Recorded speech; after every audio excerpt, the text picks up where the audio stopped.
kaag sa numero 1 sa mga balita, subong adlaw.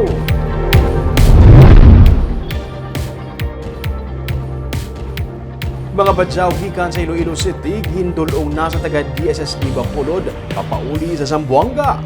Domingo sa nag-inabot ng 72 ka mga badyaw sa Bacolod City, naging pabalik ni Iloilo City Mayor Jerry Treñas. Pero sunod sa kay Sally Abelarde, ang pamuno sa DSSD sa Bacolod, 15 lang sa mga yara sa listahan sa 80 ka mga badyaw. Ngagin pasakay sa DSSD anti-mendicancy team pagkadto Dumaga Sport sa nagligad nga Miyerkules ang nakabalik kag tigayon man nga nadulong sa Zamboanga upod sa iban pa nga indigenous people nga halin sa Iloilo. Ginupdan mismo sa katapos ang anti-mendicancy team ang mga badyaw halin sa youth home sa Barangay Vista Alegre kung saan sila temporaryo nga nagtiner. Tubtub sa Zamboanga, agud ba siguro nga sila ang makapauli balik sa ilagin halinan. Ang mga badyaw ang ginsikop sa syudad bangod sa reklamo sa mga motorista nga sila ang nagapangalimos kag nagaili-standby sa mga commercial establishment sa syudad. Magluwas sa 72 ka mga badyaw, may dugang nga 24 pa sa ilang mga kaupdanan ang nasikop sa Barangay Sumag sa Bacolod City kag datala naman nga papulion sa Zamboanga. Ginpaidalom naman sa reorientation ng katapos ang anti-mendicancy team angot sa proseso sa pagtatap sa mga badyaw agud na paiway ang miscoordination. Resulta nga nakalabot pa ang mga badyaw sa Iloilo City antes nakapauli. Bangod sa among insidente, naglabot pa sa punto nga gindeklarar ni Mayor Treñas si Acting City Mayor Alcid Familiaran nga persona non grata bangod nga wala maka-coordinate ang DSSD sa ilanga syudad.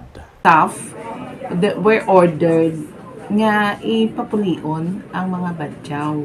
So, it was a sudden turnout na the following night, daw na, ang na-overwhelm sila, nga mga nakatipon sang 80 ka mga badyaw. Sigin diretso Manila, dahil pa-process nga makapauli via Iloilo, kay ginpamangkot gina sila diin kamo maaki. So, ang ilang mention via Iloilo lang kay lapit.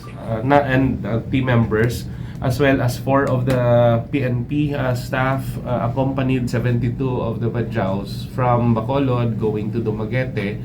Then updan gidila from Dumaguete diretso na pakadto sa Zamboanga.